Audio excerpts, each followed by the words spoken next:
இருக்காங்கன்னு பார்ப்போமா.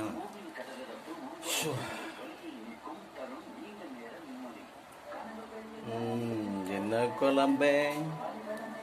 குழம்புல பொரியல் தெரியுதா? கோவக்காய் பொரியல். கோவக்காய் பொரியல். கோவக்காய் வந்து உடம்புக்கு வந்து எவ்வளோ நல்லது இருக்குமா. நான் தான் வச்சேன். சூடா இருக்கு. நான் தான் வச்சு சூடா இருக்கு. நல்லா சூடா இருக்கு.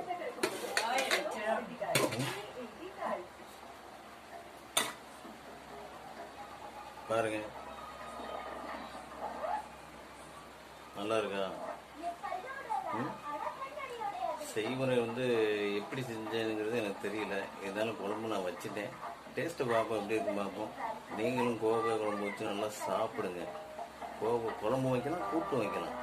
சரிங்களா? பாய்.